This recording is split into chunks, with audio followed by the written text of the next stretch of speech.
আজকে পাশা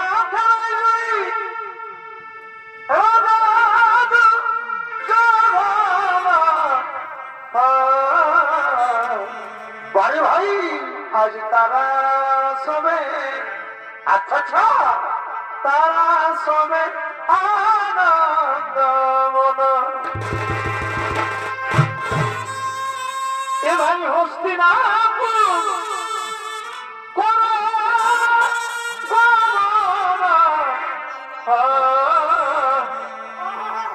আজ তারা সবে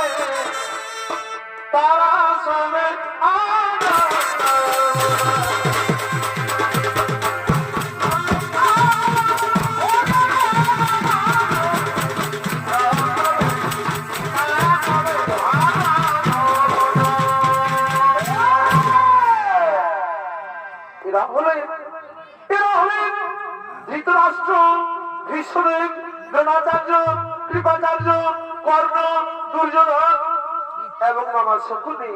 তারা সকলে মিলে সেই হস্তিনাপুর রাজসভার দিকে আগমন করছে।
সকলে উপস্থিত হয়েছেন আর সঙ্গে সঙ্গে শকুনি বলছে, প্রিয় ভাগ্নে দুর্যোধন, প্রিয় ভাগ্নে দুর্যোধন, যা ভাগ্নে যা তুমি সেই পঞ্চ পাণ্ডবকে দাসের কর্ম করার জন্য এই রাজসভার মধ্যে ডেকে নিয়েছো ভাগ্নে। সেই পঞ্চ পাণ্ডবকে দাসের কর্ম করার জন্য এই রাজসভায় ডেকে নিয়েছো। তোমার তার বাবা শ্রী ঠিক বলেছেন, বাবা শ্রী ঠিক বলেছে। তাই হইব বাবা শ্রী, আমি এক্ষুনি সেই পঞ্চ পাণ্ডবদের ডাকার ব্যবস্থা করছি। ওরে ভাই দুঃশাসন, তুমি যেখানে থাকো শীঘ্র চলে সেই রাজসভা।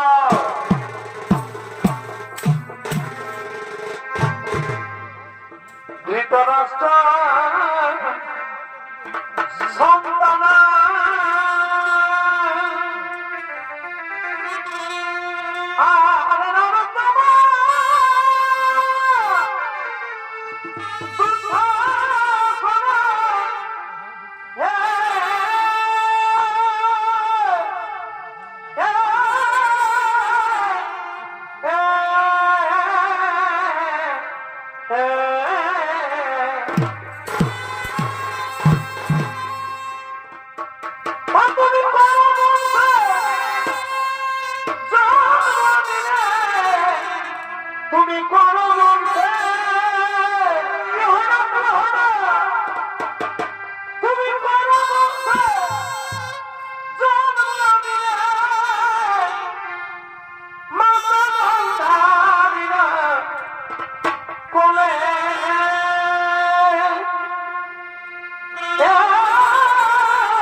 পরিচিত বিষব মন্ডলে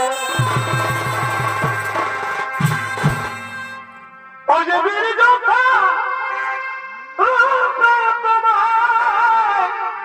জানে হেসা কোলে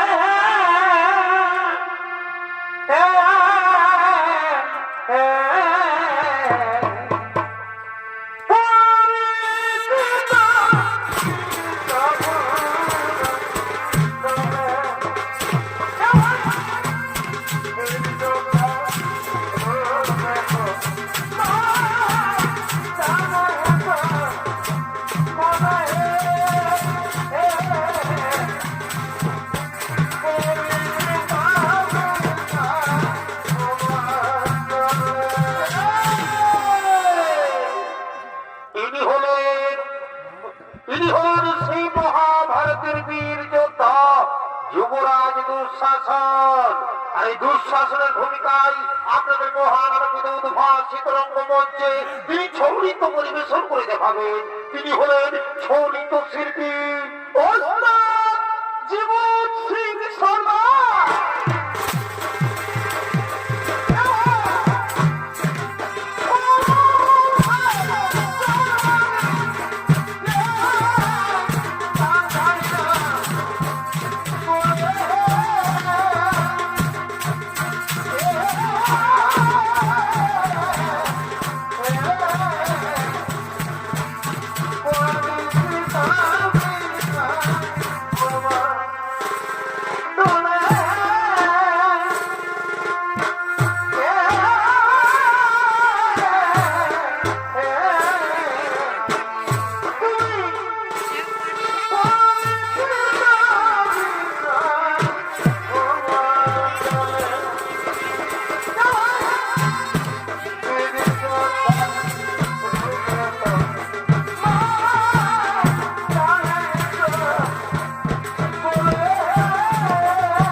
প্রণাম আপনার চরণে। বলুন কি জন্য আমায় ডেকেছেন? বলি শোনো, শোনো দুঃশাসন, তুমি যাও, তুমি শীঘ্র চলে যাও। তুমি যাও সেই পঞ্চ পাণ্ডবদের দাসের কর্ম করার জন্য এই রাজসভার মধ্যে ডেকে নিয়ে এসো ভাই। সেই পঞ্চ পাণ্ডবদের দাসের কর্ম করার জন্য এই রাজসভায় ডেকে নিয়েছো। হে দাদা, আমি আপনার দেশ অক্ষরই করিব পালন। আমি আর কিছুতেই বিলম্ব করবো না, আমি আর একটুখানি অবিলম্ব করবো না। আমি চললাম সেই পঞ্চ পাণ্ডবদের ডেকে নিয়ে আসার জন্য।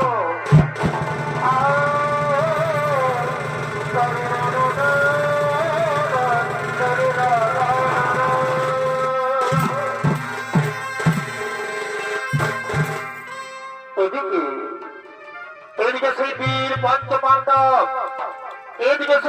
পঞ্চ পাণ্ডব, তারা জুয়াই হয়ে দুর্যোধনের নির্দেশে দাসের কর্ম করার জন্য তারা ছুটে চলেছেন সেই হস্তিনাপুর রাজসভায় সকলে করিতেছে আগমন।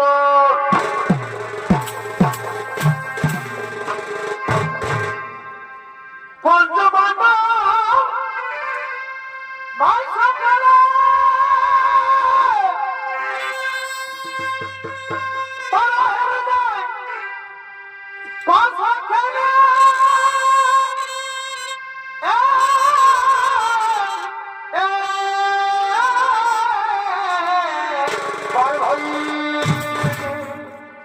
আজকে নিরানন্দ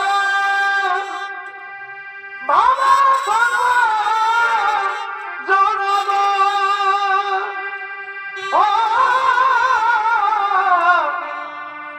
আজকে নিরানন্দ বাবা জনম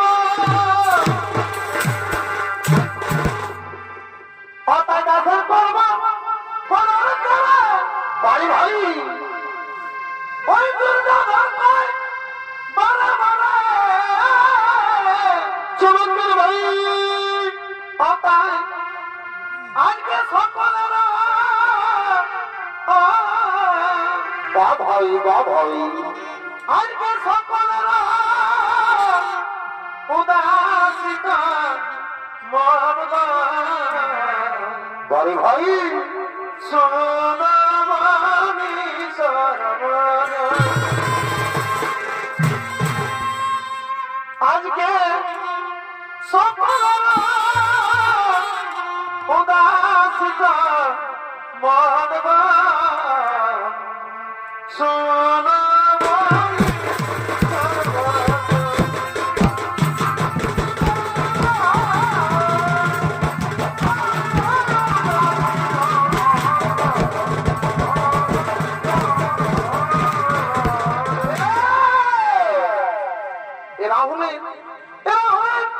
সেই মহাভারতের বীর পঞ্চপাণ্ডব তারা দুর্যোধনের নির্দেশে দাসের কর্ম করার জন্য সেই হস্তিনাপুর রাজসভার দিকে আগমন করছে।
সঙ্গে জুয়ায় হেরে আমাদের দাস হয়ে গেছে, কিন্তু তাদের স্ত্রী দ্রৌপদীকেও দাসী হিসেবে এই রাজসভার মধ্যে ডেকে নিয়েছো ভাগতে। সেই দ্রৌপদীকে দাসী হিসেবে এই রাজসভা ডেকে নিয়েছো। চমৎকার বাবাশ্রী, ঠিক বলেছিল বাবাশ্রী, তাই হবে বাবাশ্রী, তাই হবে। প্রাতিকামে তুমি শীঘ্র চলে এসো রাজসভা।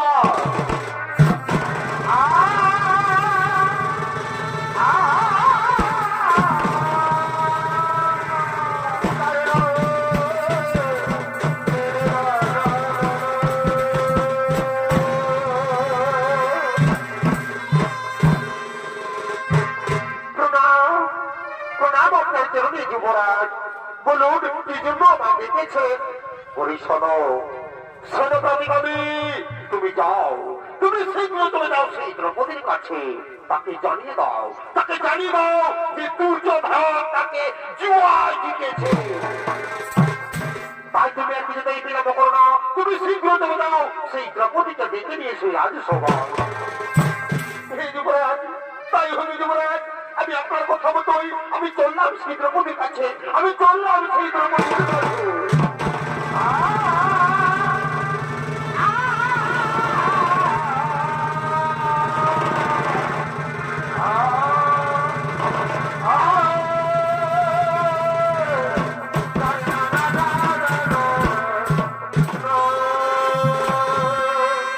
যুবরাজের জয় হোক, যুবরাজের জয় হোক, যুবরাজের জয় হোক।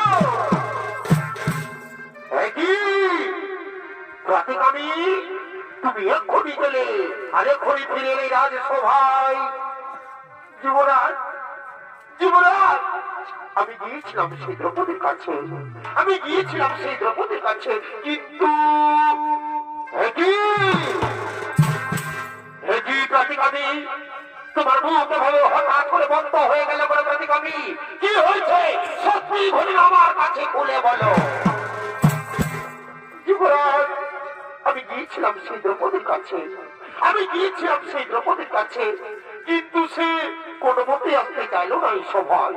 আমি অনেক অনেক চেষ্টা করলাম, কিন্তু সে কোনো মতেই রাজি হলো না এই সভায় আসার জন্য।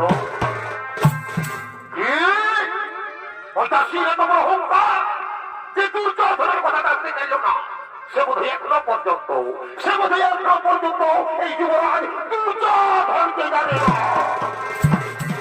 দুর্যোধনের কথা অমান্য করে, যে দুর্যোধনের কথা অমান্য করে তাকে দুর্যোধন কি শাস্তি দেয়। আরে ভাই দুঃশাসন, তুমি যেখানে থাকো শীঘ্র চলে এসো আমার কাছে।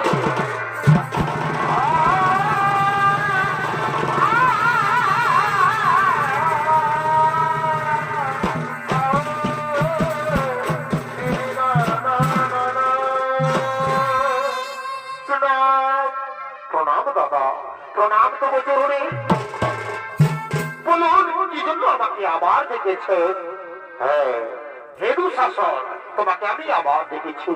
তুমি কি জানো, তুমি কি জানো দুঃশাসন আমি কি জন্য তোমাকে আবার ডেকেছি?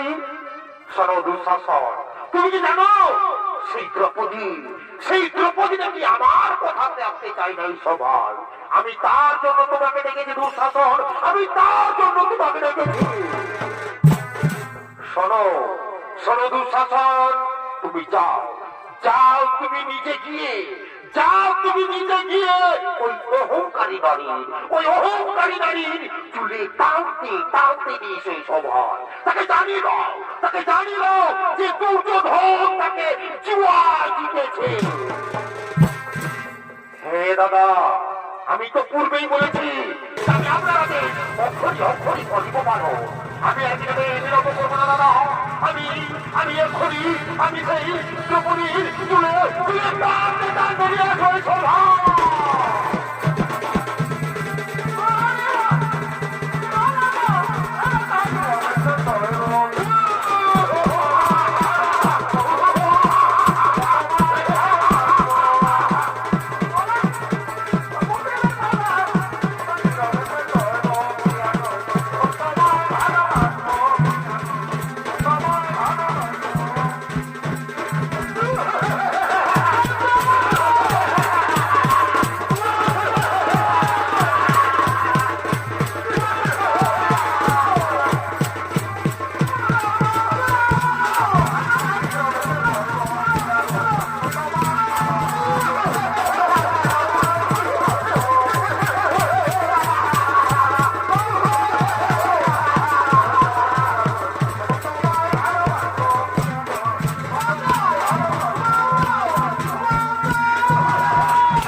আপনি তো সত্যি ছিলেন পিতামহ। ওই দুঃশাসন কিভাবে আমায় অপমানিত করে চুলে টানতে টানতে নিয়ে এসেছি সভায়। হে পিতামহ, মুখ নিচু করে দিলে না পিতামহ, না এভাবে মুখ নিচু করে দিবেন না পিতামহ। আমি যে আপনার কুলবধূ দ্রৌপদী, আমি ঋতু স্নান না করে এই পূর্ণগুলো সভার মাঝে আপনাকে প্রণাম করছি পিতামহ। হে পিতামহ, বলুন পিতামহ, আমি কি অপরাধ করেছিলাম এভাবে আমাকে তুলে টানতে টানতে নিয়ে এসেছি সবাই? বলুন পিতামহ, আমার এই প্রশ্নের উত্তর দিন পিতামহ, আমার এই প্রশ্নের উত্তর দিন পিতামহ, উত্তর দিন।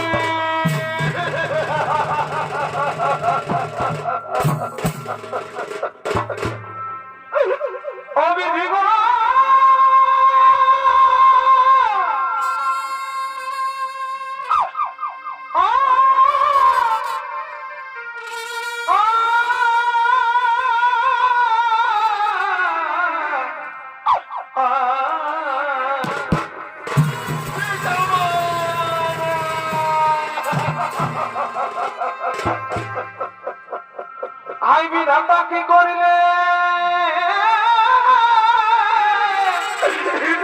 বিধাতা কেন হেন দুঃখ দিলে? কি করলে তুমি জীবন না দিলে কেন?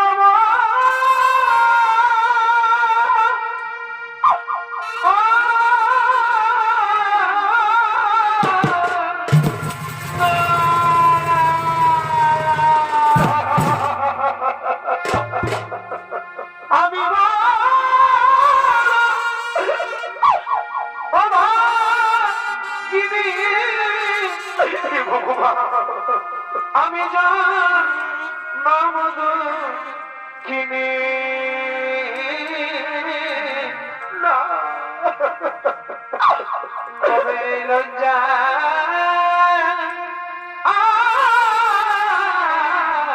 কদমি বাবা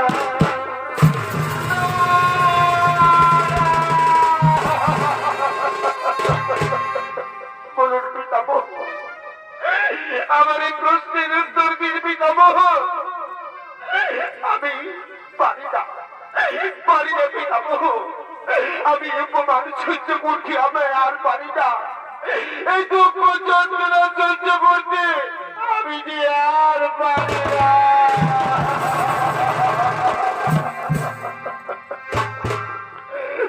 তবে এই বীর পঞ্চ পাণ্ডব আমার স্বামী আজকে মুখে সামনে শুনি কি করলে? এই বীর পঞ্চ পাণ্ডব আমার স্বামী আজকে মুখে সামনে শুনি আজ কি দুর্দশা ঘটিল আমার।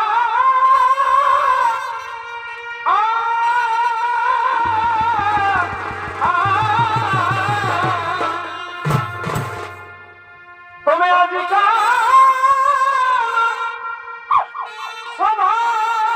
মাঝে আমি বড় মরিলাতে তবে ভিকামা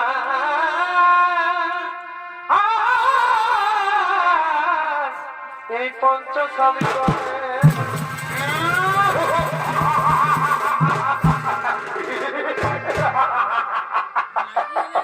কি বললে সুন্দরী? তোমার পঞ্চ পাণ্ডব স্বামী?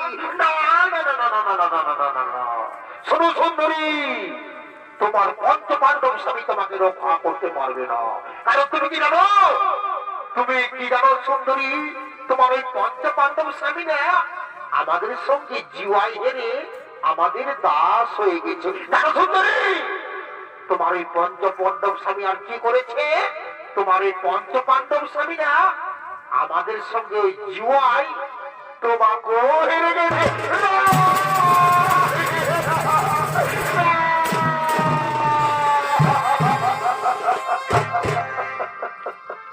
তুমি কোন সভার বাধারে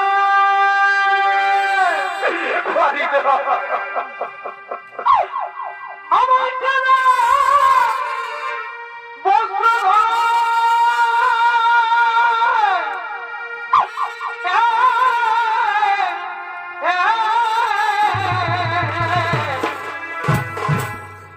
এই কুলাঙ্গা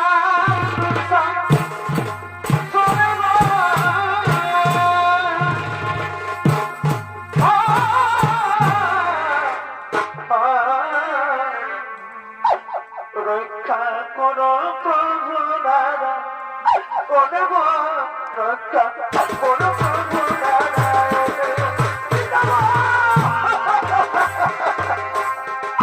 কুলো সোনার বাগানে আমার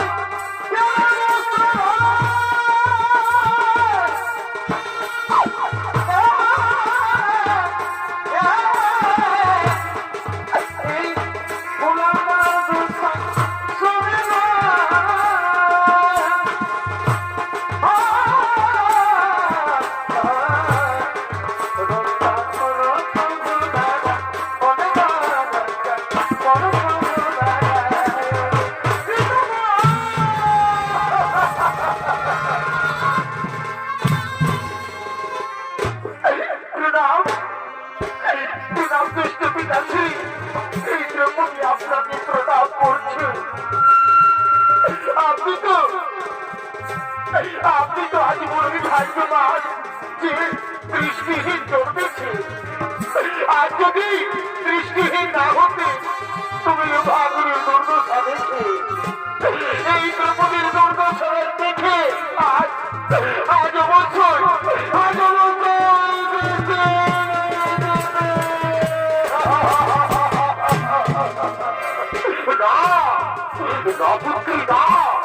তুমি আমাকে কথা বলো না মন্ত্রী, তুমি আমাকে কিছু বলো মন্ত্রী, তুমি আমাকে কিছু বলো না। জানো মন্ত্রী,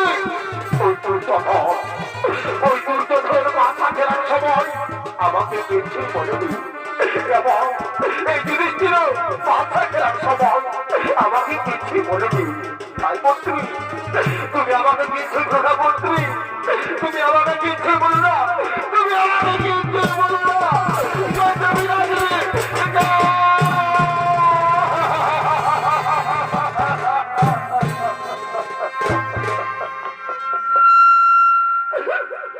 আমি বড়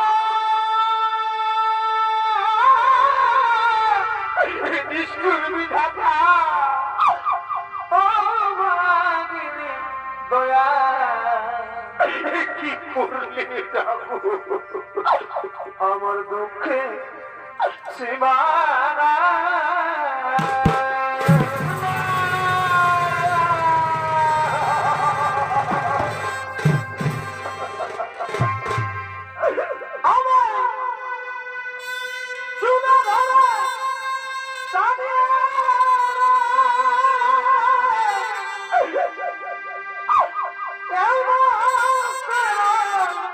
এই সভা আমি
আমি তোমাদের বার করে সাবধান করে দিচ্ছি, আমি তোমাদের বার করে সাবধান করে দিচ্ছি।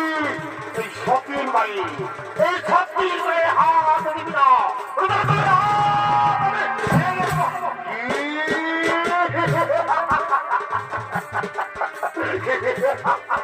ছোট মুখে বড় কথা, আরো বলে দিল হাত ধরে দেবে। এই দুটো ধরে আরে দু সাত তুমি হাত ভাঙবে, তোমার বাহু ধরে সঙ্গ হইতে পায় না। আর কি বলছো সতী? তোমাদের স্ত্রীকে তোমরা সতী বলছো?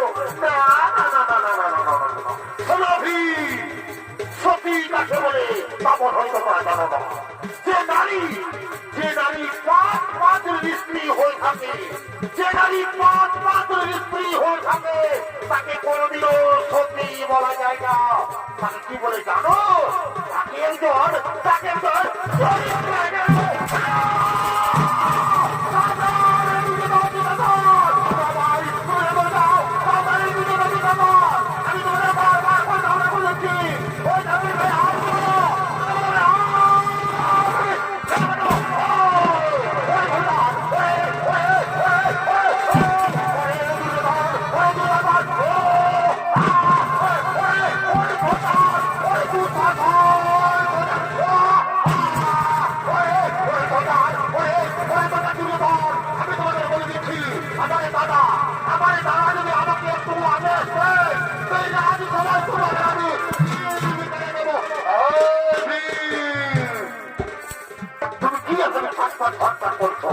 তুমি কি এখনো পর্যন্ত জানো না যে তোমরা আমাদের সঙ্গে জুয়াই খেলে আমাদের দাস হয়ে গেছো? দাসের মতো ধরপর না করে নিজের জায়গায় বসে যাও। যাও সোজারা আমাকে গলা দেখায়, যাও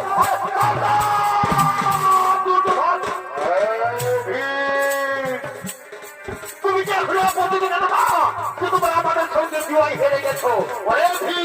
তাই তুমি হবে জুয়াই হেরেছো, তাই আমাদের আগে তোমরা যাও দাসের মতো নিজের জায়গায় যাও, বসে যাও সন্তান। আর শোনো দুঃশাসন, তুমি এখন আমার আজ্ঞা পালন করো। তুমি যাও এই দ্রৌপদীর বস্ত্র কেনে তাকে নীল বস্ত্র করে এই স্বভাবে তাকে উলঙ্গ করে দাও। দেখি আমি যাকে জুয়াই দিতেছি তাকে সভা মাঝে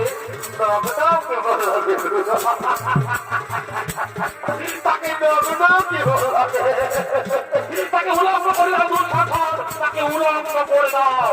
হে বাবা, আমি তো পূর্বেই বলেছি যাতে আপনাদের সব করে রক্ষণে করতে পারো। আমি আজকে বিলম্ব করবো না, আমি এই সুন্দরীর বস্ত্র টেনে তাকে নির্বস্ত্র করে এই বাবা আমাকে আমি উলঙ্গ করে দেবো।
দর্শক মন্ডলী, এদিকে এদিকে সেই যুবরাজ দুঃশাসন দ্রৌপদীর বস্ত্র টানতে টানতে সে মোহ হয়ে পড়ে যায়।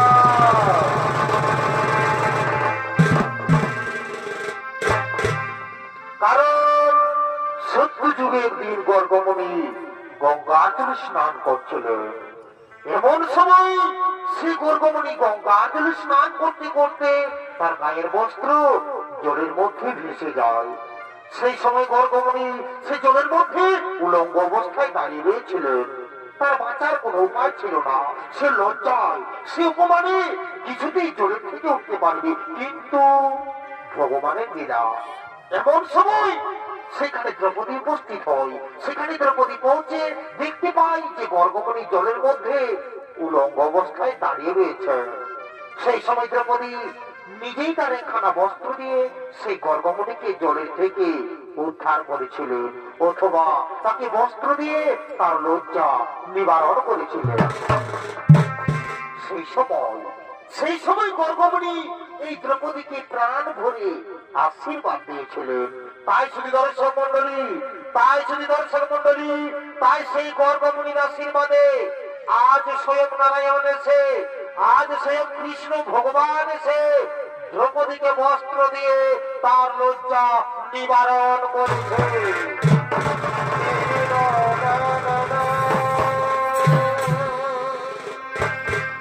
আর এদিকে সেই দ্রৌপদী কাঁদতে কাঁদতে হস্তিনাপুর নরেশ মহারাজ ধৃতরাষ্ট্রকে বলছে,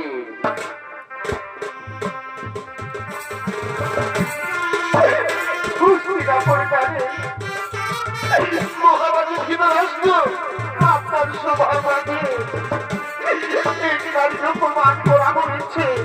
সে নারী আজ কখনো সূর্যের প্রকাশ পর্যন্ত দেখেনি। যে নারীকে আজ কখনো কোনোদিনও পবন ছুতে পারেনি, সেই নারী আজ নিজের ভুলে নিজের রাজসভায় পিতামহ গুরু গুরু কৃপাচার্য থাকার পরেও আমার এই বস্ত্র হরণ করার চেষ্টা করেছে।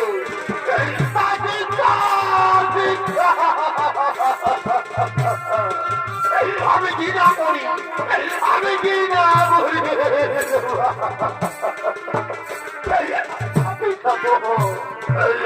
আমি আজ আমি শয়তানি হয়ে এই সভাকে আমি প্রতিজ্ঞা করছি, আরে প্রতিজ্ঞা করছি যে আজ থেকে যতদিন পর্যন্ত আজ থেকে যতদিন পর্যন্ত আমি রক্ত দিয়ে আমাকে ততদিন পর্যন্ত আমি আমার এই দেশ আমি কোনোদিন বাঁধবো না, আমার এই দেশ আমি কোনোদিন বাঁধবো না। আজ আমি নারী হয়ে প্রতিজ্ঞা করে গেলাম মহারাজ, আমি এই প্রতিজ্ঞা করে গেলাম মহারাজ, আমি এই প্রতিজ্ঞা করে গেলাম, আমি এই প্রতিজ্ঞা করে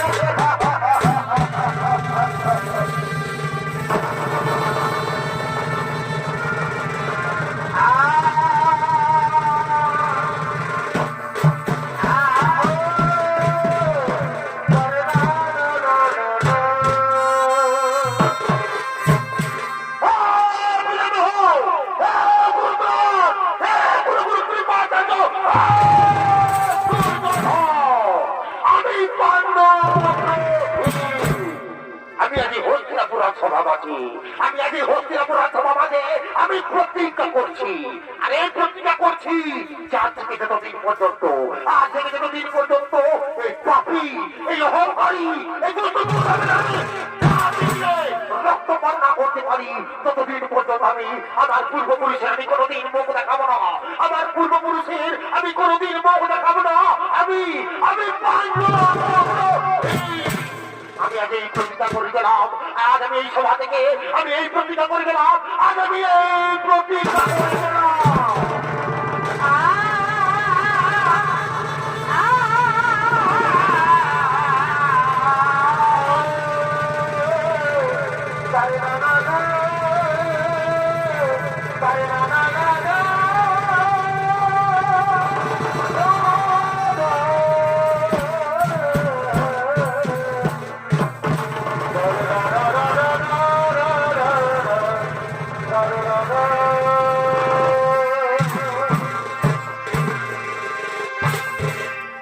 দর্শক মন্ডলী, এদিকে সেই বীর পঞ্চপাণ্ডব তারা দুর্যোধনের নির্দেশে 1 বছরের কারাবাস এবং 12 বছর বনবাসে চলে যায় এবং তাদের এই কারাবাস এবং বনবাস পূরণ হয়ে যায়।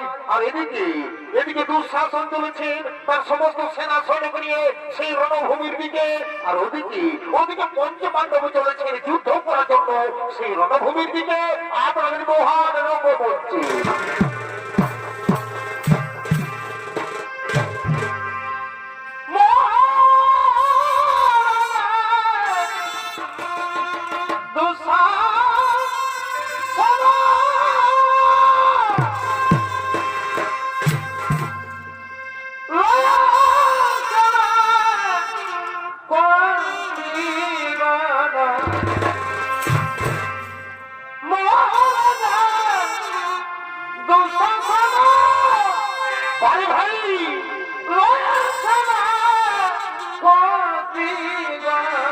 চমৎকার ভাই মহাবলী ভীমের সাথে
আচ্ছা আচ্ছা, ওরে ভীম, আমি রণভূমিতে না তোমাকে এদিকে ওদিকে খুঁজে বেড়াচ্ছিলাম। আমি অন্য ভেবেছিলাম, আমি ভেবেছিলাম যে তুমি রণভূমি ছেড়ে তোমাদের দ্রৌপদীর চুলের মধ্যে তুমি লুকিয়ে রয়েছ। সাবধান হুঙ্গারি দুঃশাসন, আর নয় দুঃশাসন, আর নয়। মনে পড়ে সেই রাজসভার কথা, আমরা পঞ্চ পাণ্ডব সামনে থাকার পরে আমাদের পাঞ্চালীর বস্ত্র হরণ করার চেষ্টা করেছিলি। তাই সেই পাপের প্রতিফল পাওয়ার জন্য আজ তুমি তৈরি হয়ে যাও দুঃশাসন। আজ আমার হাত থেকে তোমাকে কেউ বলতে পারবে না, আজ আমার হাত থেকে তোমাকে পারবে না।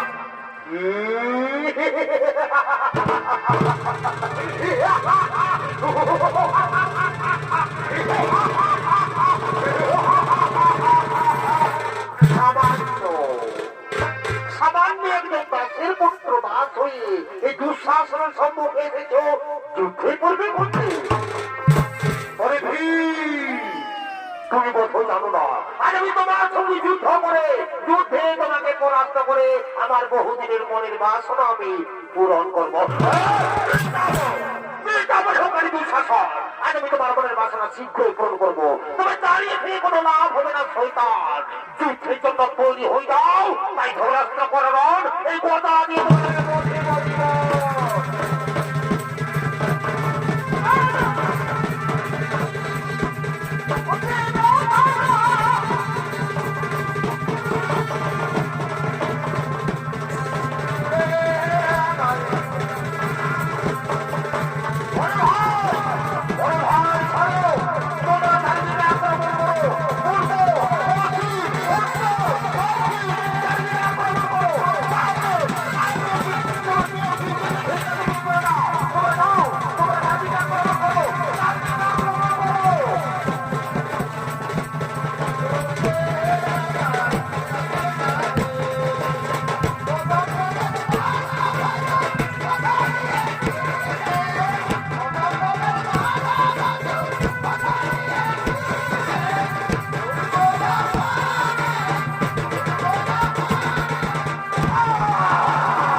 হয়নি।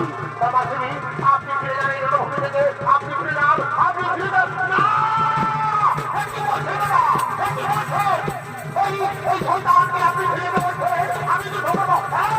বাবা শ্রী আমার বহুজনের প্রতিজ্ঞা রয়েছে বাবা শ্রী, আজ আমি তোমার সঙ্গে যুদ্ধ করবো। চলো তো বাবা শ্রী, যুদ্ধ করে দেবো, তৈরি হয়ে যাও। এ ভাগবে, ঠিক বলেছো, চলে ওঠো।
আমি কাছে যাই, আমি কাছে যাই।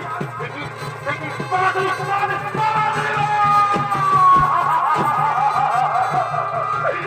তুই না, হতে পারে না আপনার মধ্যে যোদ্ধা মাঝের মধ্যে আমি আর সহ্য করতে পারি না।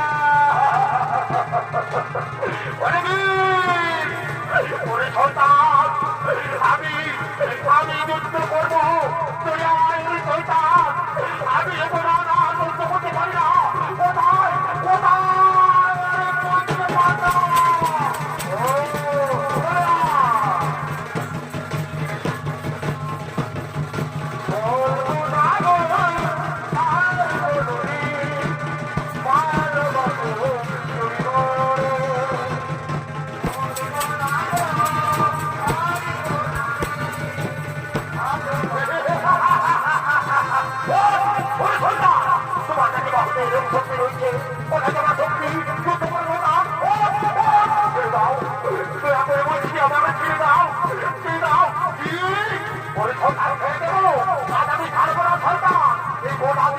তোমার মুখ আমি ফেলে করবো।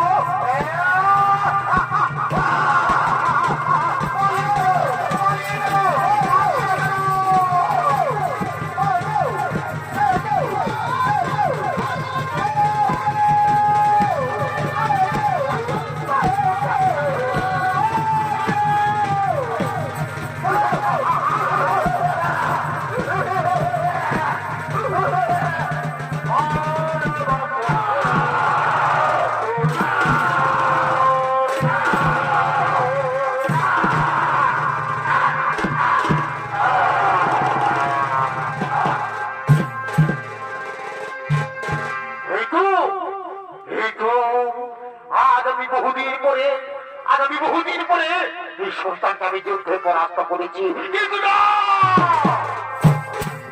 না না না, আজ আমি আমার বহুদিনের প্রতীক আমি পালন করবো। এই শয়তানের ছাতি ছেড়ে আমি রক্ত পান করবো।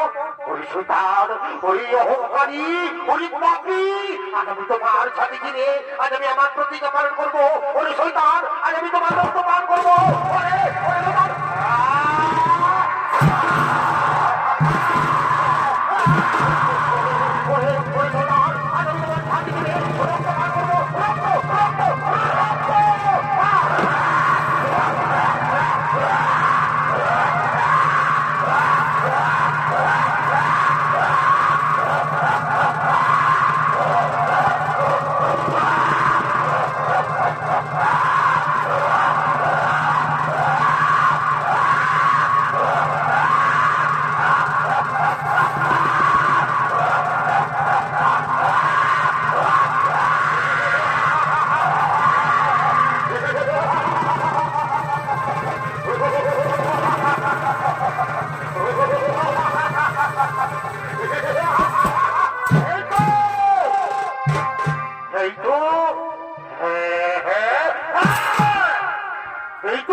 আর আমি আমার বহুদিন পরে আমার প্রতিজ্ঞা আমি পালন করেছি, আর আমি আমার প্রতিজ্ঞা আমি পালন করেছি, কিন্তু না,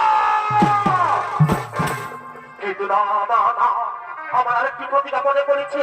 সেই প্রতিজ্ঞা হলো আমাদের পাঁচালী সেই রাজসভায় প্রতিজ্ঞা করেছিল যে দুষ্ট দুঃশাসনের রক্ত দিয়ে তার কেস ধরতে করে, কিন্তু না, কিন্তু না, না, না, আমি একজন এই বিলম্ব করবো না। আমি শীঘ্রই আমার দ্রৌপদীর প্রতিজ্ঞা আমি পালন করবো। বলি সন্তান, আজ আমি তোমার ছাতি কিনে আমি রক্ত নিয়ে যাবো সেই দ্রৌপদীর কেস ধৌত করার জন্য। ওরে হোমকারী, ওরে পাপী, ওরে সন্তান, আজ আমি তোমার ছাতি কিনে রক্ত নিয়ে যাবো।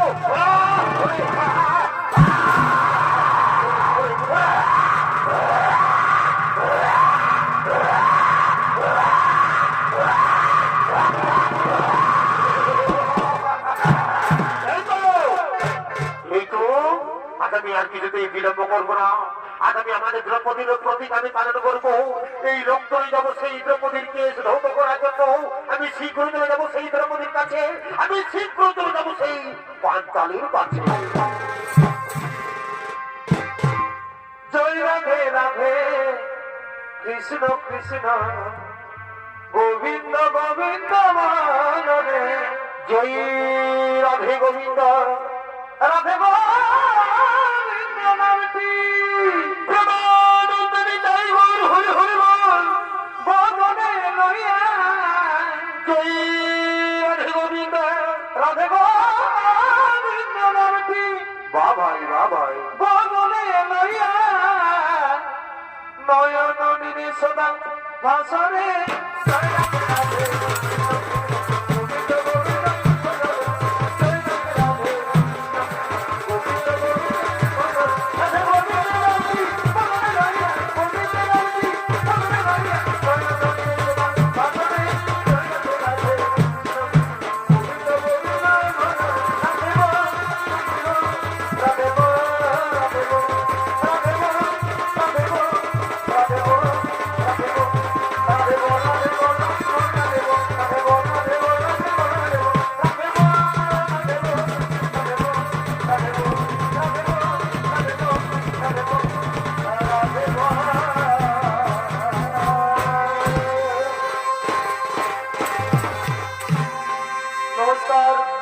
নমস্কার মঞ্চে উপস্থিত মহামান্য সভাপতি